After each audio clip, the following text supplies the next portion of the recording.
that's good enough. So, thanks for coming to the 10th Annual Race and Performance Expo. It's a pleasure to be here. Thank you for taking the time out of your day today to come to the Motorsports Marketing Seminar. I want to apologize up front for the last week. I've come down, it was like Ebola or something. Not really. No,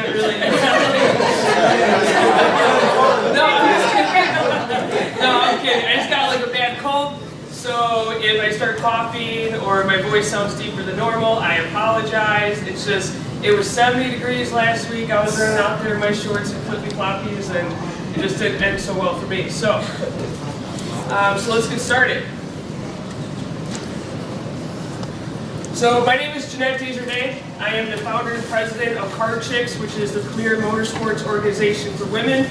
We advertise and promote women in motorsports and the automotive industry, as well as provide free resources to women to help them move along either in their career or their professional life. We also host a number of different events, including ladies-only drag races and Drag Racing for Life breast cancer fundraiser is another popular one. I also own a company called Crankin' Media. Crankin' Media is an internet marketing company that specializes in the automotive, motorsports, industrial, and entertainment industries. So pretty much we design websites, we run social media pages for companies, run Facebook ads, you name it, we do it. I'm also marketing coordinator for a leading technology company just outside of Chicago. Pretty much we manufacture these huge laser cutting machines that light stuff on fire. Mostly paper, but every now and then I put something cool in there, like, I don't know, Easter candy, just to see like how much laser power it can take, and then I put it on YouTube and I've saved the day. So that's what I do. We don't have a lot of time, so they're only giving us about 45, 50 minutes, and no one's gonna leave here an expert, okay? You're just not. But my goal here today is that each and every one of you can leave here where you can leave here and go home and do something different to your marketing strategy to market your business, your race team, or your driver. And just pretty much walk out here feeling dangerous, feeling good about marketing and yourself.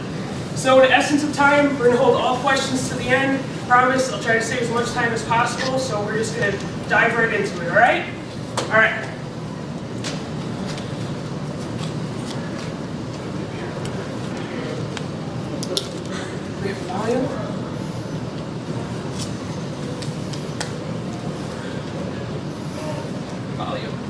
Volume.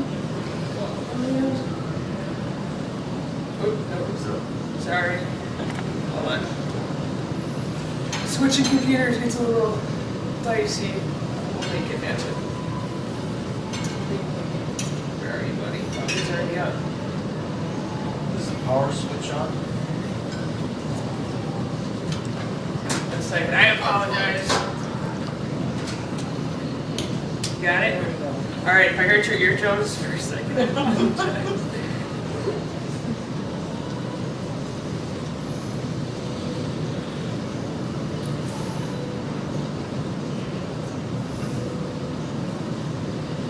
This computer's too older on this video.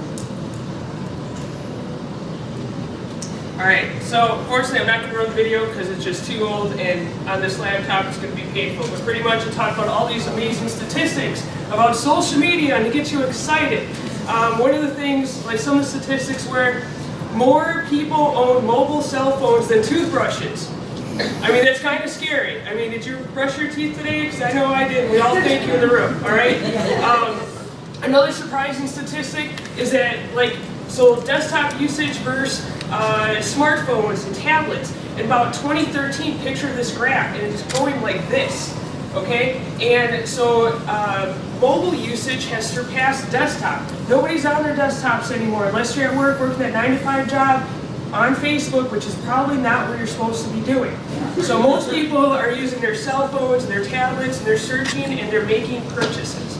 So those were some of the important statistics, as well as the human attention span is now shorter than the one of a goldfish. Goldfish is about 8 seconds. Human attention span right now is about 7 seconds. Okay, so those are some of the statistics in this video that will not play right now, and I sincerely apologize. Anyone that wants to link to the video after the seminar, take my business card. I'll be happy to send it to you. Okay? So marketing isn't just one thing. marketing has many different pieces. And the easiest way to explain this to somebody, like marketing isn't just one thing. Picture a set of ribs. Picture some Dayton spoke ribs, okay? And they have like, tons of spokes and they're rolling. For that rim to get rolling, all those spokes have to be working together. Same thing with marketing. There's just not one piece of the pie, there's multiple pieces to make the pie whole. So, not one person can do all of this and be, a hero and, ace all of this. You'll be stretching yourself out thin, and you'll inevitably be doing a half-ass effort. And really what that does is it produces half-ass results. So my advice is to focus on a couple things that you're good at, get really good at them, and then over time just kind of expand out into other things, okay? So that's my thoughts on that. So we're going to talk about social media. You got the good. Jessie Combs, my girl right here. She's really good at her social media, okay? You got the bad. This woman actually got fired from her job she didn't even start yet because of this, okay? And you got the ugly, all right? And, like, wow, why does it have to be this way? Because it is, okay? This is the way it is. Your behavior and your attitude on the track is just as important as it is off the track, okay? In the world of social media, the world that you live in today, people are always watching. They're always watching you like underneath a magnifying glass, which is what I refer to it as. The magnifying glass effect. People are always watching. And I hate to say it, I'm just going to be real. People make assumptions, they make judgments, and they think they know everything based on some post that you posted. You could post like, oh my God, never again. And really you're talking about you got the last chicken nugget at McDonald's and it's like the end of your day and someone else will think, it has some other meaning or it's about something else. So I understand, technology and social media, it's a blessing, but it's a curse at the same time. It's a blessing because it is such an easy way for us all to connect with people with similar interests all over the world. But it's a curse because it's also really easy for us to make permanent mistakes by like temporary actions. So we can be really upset about something that's just a temporary feeling and then permanently hurt somebody or ourselves online by posting something without really thinking it out. So the magnifying glass effect, just be careful what you post and think about it. And rule of thumb, if it's 3 o'clock in the morning, unless you're like me and you're working, it's probably not a good idea to post. Okay? Would you show your grandma or your kids? Honestly, it's a great question to ask. Before you post something online, if you were like, man, I don't want my grandma to see this or my kids, you probably don't want to post it online. Just a thought. What you put online is public and permanent. So I'm pretty good at computers, and there's a lot of people out there that are way better at computers than I am. I don't care if you go to post on Facebook and you set it to private, people can see that. People can see it. If they really, really want to dig further into your profile, they can, and they will. So just be careful what you put online. If someone really wants to see something, whether your profile is private or not, they will. And just kind of think, like, what does your online presence say about you? I mean, it's almost springtime in Chicago. I mean, last week it was summer, now it's winter. It'll be spring next week. So maybe it's time to like go home and try to like clean up some of that stuff. Like, hey, maybe this picture of me, passed on the floor isn't really ideal, or how I want people to perceive me or my brand. Just something to think about. So again, we don't have a lot of time, so I'm going to really focus on Facebook, Instagram, and Twitter. That's what I like to use. That's what I think we're good at. There's some other ones that are great honorable mentions on here. Just however, in the essence of time, we can't cover them all. So I'm going to go through like some of the top questions I'm always asked. What's the difference between my personal page and my brand page on Facebook? Okay, this is my personal page. So this is where, I'm on there, I can friend people, you max out about 5,000 friends, and you can't really run ads. I mean, it's cool, and it's easier to add people than to be discovered. I guess you could also be discovered too, but it operates a little differently. And a couple years back, what I saw was a lot of people were like, you know what, screw it, I'm not going to have a brand page. Why? It takes forever to have, you know, thousands of people like my page. I'm just going to use my personal page as a business, because then I can just like people instead of people liking me. Terrific! Problem solved. I'm a master marketer, right? Well, Facebook caught on to that, and then they shut down all those people's profiles. No warning, they took all their pictures, all their friends, everything's gone, say bye-bye. And have you ever tried to call Facebook? You're not getting a hold of anybody. They don't care about your story. So that's one of the main differences. The brand page, so this is a brand page. This is, if you're gonna have, you know, your race team, your driver, your business, your company, you want a brand page. And there's so many great benefits to having a brand page. One of them being is all the data. Data is key. All the data that you can get from a brand page. So yes, you can't go and like people, and you can like pages, but people ultimately have to discover you. They want to be a part of your page, your business, your network, your in-crowd, right? So they like you. So it takes a little bit longer to build an organic following, meaning non-paid for.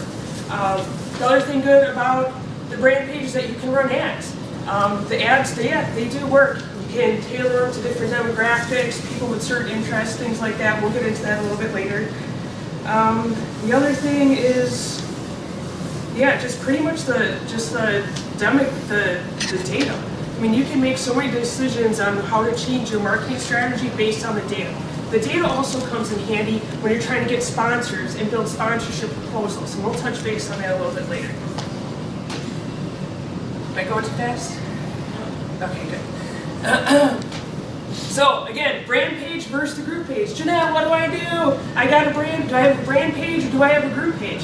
So here are some of the biggest differences. Excuse me. Before I hack up a little bit, guys. So again, the brand page. I guess the easiest way to look at it is the brand page.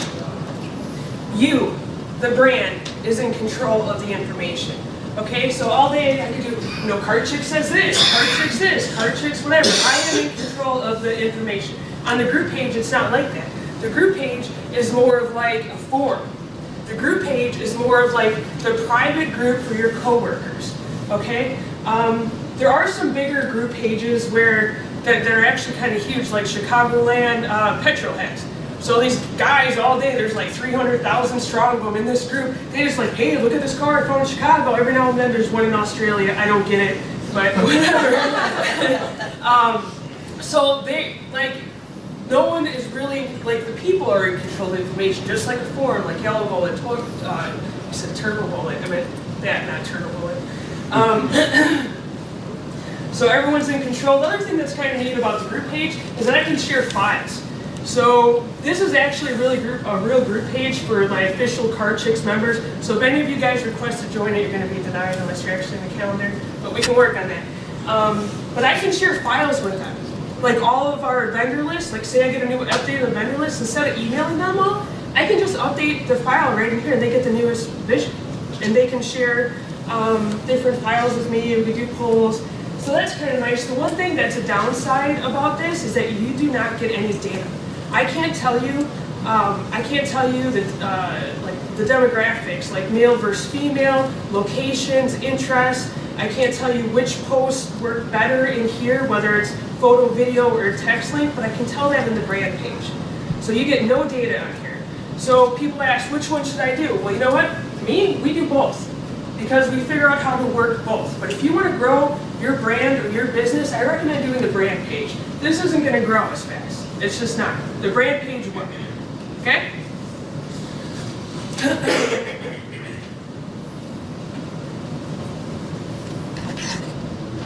Alright, Facebook ads! Alright, I get asked about Facebook ads all the time.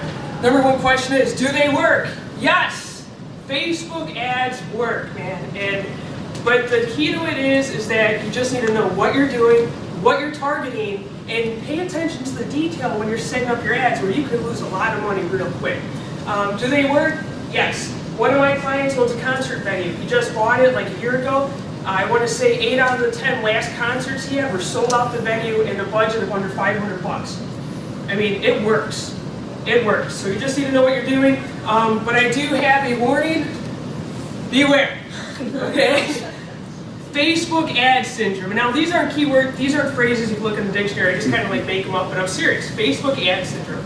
So what it is, so you're gonna buy your ad and you're like, oh man, my engagement's so high, my reach levels are so high, my page is growing, everyone's liking me, people are buying my products, and then all of a sudden, your ad is done. Right? You use up your budget, your ad is done, and what you're going to see is your levels of engagement and reach are going to plummet to the ground faster than anything you can imagine. Okay? And I think, and there's no like proven data about this. I've just seen it like in patterns over time. And I think what they're trying to do, Facebook, I think what they're trying to do is like market, like instilling fear in people. Like, we're going to let them panic a little bit because they're going to be like, oh no, I better buy another ad. And so when you buy another ad, all of a sudden you're back up, and then your ad's out, and you're back down.